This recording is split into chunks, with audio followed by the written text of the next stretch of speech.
Socorro. Essa manchete 1 da Socorro, eu achei assim, mas como é Socorro, eu tenho que acreditar. Não é a outra, A2, por favor, Isadora. Eu não entendi direito ali. Como é que o Trump vai dividir terra do país alheio, rapaz? Vai lá. Trump diz que já está dividindo terras da Ucrânia com a Rússia. Ai, meu Deus. Cessar fogo pode ser anunciado essa semana. Ele está dividindo com a Rússia o que é dos ucranianos, Socorro. Pois é, e pior que o Zelensky, a Ucrânia não entra nessa negociação. Amadeu, olha, palavras do presidente Trump hoje no avião, o avião que estava levando o presidente da Flórida, onde ele passa o final de semana, para Washington. Ele disse, Amadeu, que esse acordo de cessar-fogo na Ucrânia pode ser anunciado até amanhã, então até na terça-feira. O Trump confirmou que conversa amanhã com o colega russo, com o presidente Vladimir Putin, e adiantou que as negociações já estão há vários dias acontecendo, essas negociações para dividir o que o Trump chamou de ativos. Vamos ouvir um trechinho da entrevista dele para os repórteres dentro do avião presidencial. Acho que estamos indo muito bem com a Rússia. Veremos se temos algo a anunciar, talvez até terça-feira. Falarei com o presidente Putin na terça. Falaremos sobre terra. É muita terra. É muito diferente do que era antes da guerra, como você sabe. E falaremos sobre terra, falaremos sobre usinas de energia. Essa é uma grande questão. Mas acho que muito já foi discutido sobre isso por ambos os lados, Ucrânia e Rússia. Já estamos falando sobre isso, dividir certos ativos. E eles estão trabalhando nisso.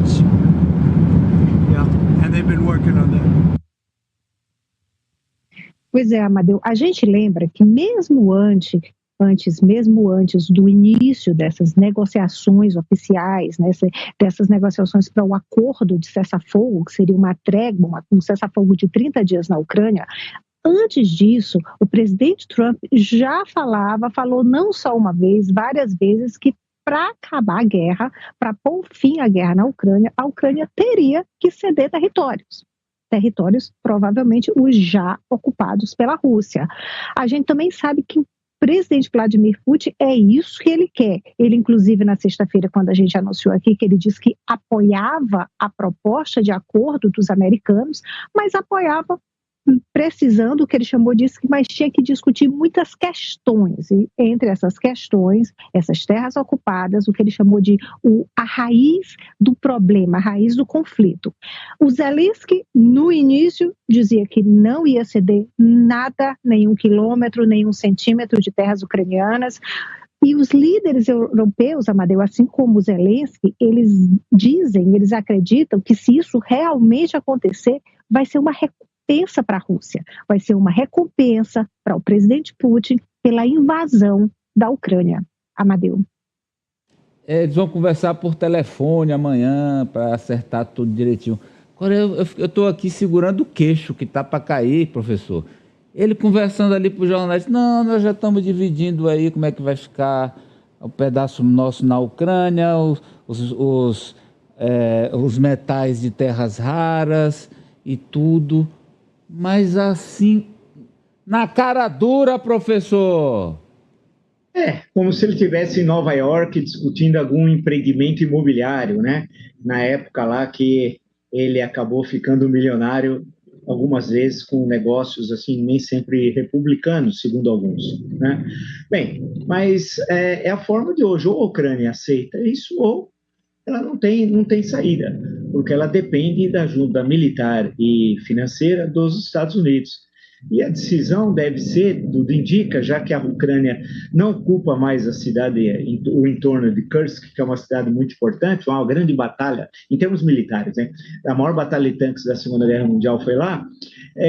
Então, o que resta para a Ucrânia é ceder a região que é ocupada hoje pela Rússia, em grande parte delas o Donbass, e ter alguma garantia de segurança contra futuras, uma possível invasão da Rússia, né? E também deve ter algumas obrigações, como, por exemplo, não fazer parte da OTAN. Pode fazer parte da União Europeia, mas não da OTAN. Eu acho que sem essas condições, a Rússia não aceitaria. A Ucrânia vai ter de aceitar, porque esse é o modus vivendi colocado pelos Estados Unidos, e a Europa não tem como sozinha sustentar militarmente e economicamente a Ucrânia, porque o custo para a Europa da guerra da Ucrânia é muito alto, especialmente o custo de energia. A Alemanha foi terrivelmente atingida pela guerra com o custo da energia, entre outros fatores. Então, aquilo que se imaginava que as sanções econômicas iam destruir a economia russa, não ocorreu nada disso. A Rússia continua crescendo positivamente o PIB, estabeleceu relações firmes com a China e com a Índia, e militarmente com a Coreia do Norte, que enviou 11 mil soldados, do qual 5.500 já desapareceram, são baixas, e vai mandar mais homens à Coreia do Norte, diz que para a Rússia. Em suma, a grande questão, é duro falar isso, é triste, etc., tal, mas não há outro caminho para a Ucrânia. E além disso, que o Zelensky não é, na minha leitura, cada um pensa como quiser, ele não passa de humorista, é um trágico humorista, que o caminho poderia ter sido outro se tivesse alguém mais responsável do que ele à frente da Ucrânia. Pois não, Franci? Olha, Amadeu, a derrota da Câmara na eleição estadunidense representou a morte política do Zelensky, porque ele já era um líder que demonstrava em certos momentos fragilidades, mas que ficou totalmente acuado com o Trump e o alinhamento que ele tem com o Putin da Rússia. Então, ele está em um beco sem saída. A Ucrânia não tem como continuar a guerra sem o apoio dos Estados Unidos, não terá esse apoio e terá que se curvar aos desejos expansionistas do Trump e também do Putin. E, Amadeu, me recordo da série que o Zelensky ele protagonizou lá na Ucrânia antes de se tornar presidente. E, à época, a personagem dele, que se tornava presidente da Ucrânia, já tecia diversas críticas ao Putin da Rússia. E eu diria que, na série, ele até foi bem sucedido como presidente, mas quando de fato se tornou presidente, ele sai como derrotado. Uma derrota política e uma derrota que mostra que o Zelensky não serviu o povo dele. Muito pelo contrário, promoveu uma verdadeira carnificina com essa guerra. Só para fechar, Isadora, põe aí a imagem do Trump no Air Force One, que é a imagem que a Socorro trouxe, ele falando ali como é que ele vai dividir a Ucrânia com o Putin. E o Ari tem uma observação semiótica, semiológica. Pois não, Ari? Ô, Socorro, tem que falar com o Elon Musk para cuidar melhor do Trump.